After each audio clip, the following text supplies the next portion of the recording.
Баршаңызға сәлем. Бүгін біз сіздермен біліп жүр арнасында адыраспанның емдік қасиеті туралы айтатын боламыз. Арнаға тіркеліп, қазақша каналының дамуына үлес қосып кетіңіз. Адыраспан терең тамырлы көп жылдық өсімдік.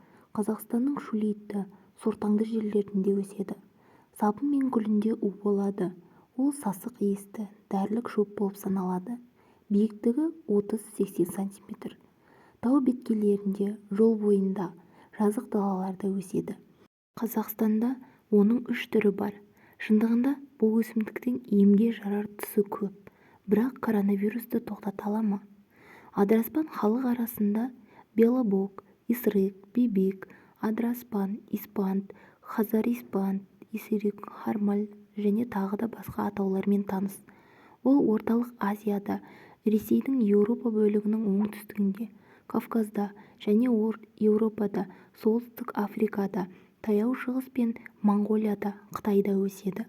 Адыраспанның бұтағы, жапырағы мен гүлі емдік мақсатқа пайдаланылады. Атақты ғалым, дәрігер Әбу Әли ибн Сина оны 8 көз қабынған кезде шаншуды басатын дәрі ретінде қолданыпты.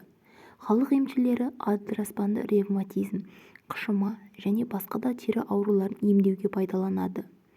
Оның шөбінен қайнатып жасалған тұнба суық тигенде безгек ауруларына, нерв жүйесінің әлсіреуіне және ұстама ауруларына ем болып саналады.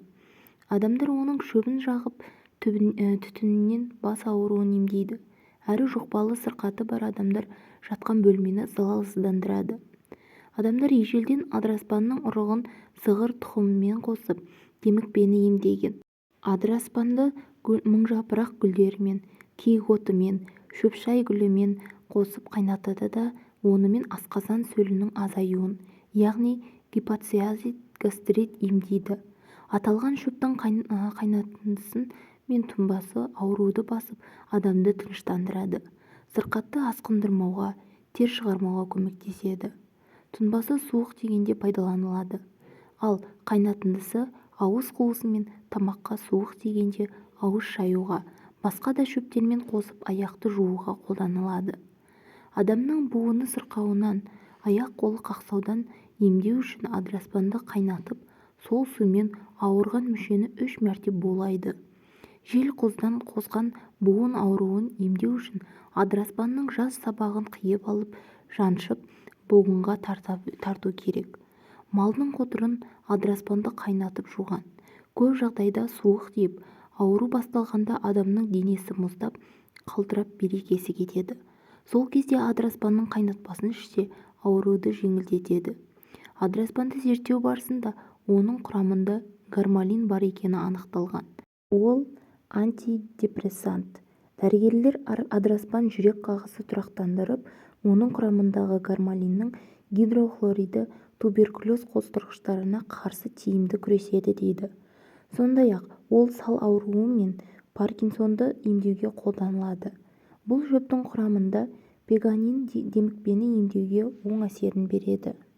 Адыраспандағы дезоксипеганин гидрохлориді іш жүргізетін дәрі ретінде қолданылады. Бұдан бөлек невралгия, миопия және басқа жүйке ауруларын емдеуге қолданылады. Шығыс қазақ халқы ұғымында адыраспанның киесі бар деп аяқ астына тастамаған, бәле-жаладан сақтайды деп кереге басына іліп қойған.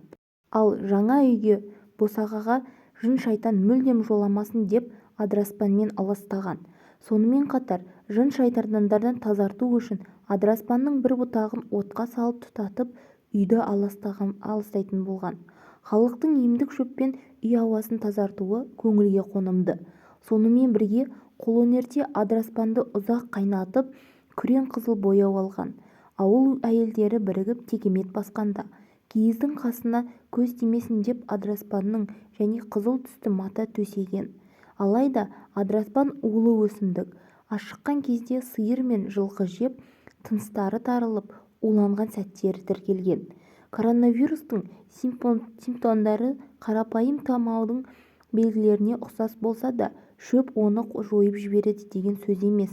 Оның үстіне ғалымдар адыраспанды коронавирусты жеңе алатын әдіс ретінде санамайды. Бірақ дала шөбінің иммундық жүйе жұмысын жақсартуға, кейбір инфекциялық жеңіл ауруларды жоюға қауқары екенін жоққа шығармайды. Жүздеген жылдар бойы ата-бабамыз қолданыста ұстаған, дертіне дауа болған адыраспанның жоғарыда айтылған сырқаттарға пайдасы бары ақиқат.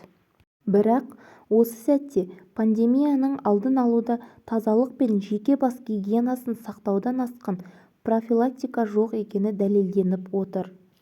Келесі пайдалы ақпараттарымды жіберіп алмас үшін қазақша каналдың дамуына үлес қосып, арнама тіркеліп, қоңырауша белгісін басып, өз пікіріңізді жаза кетіңіз.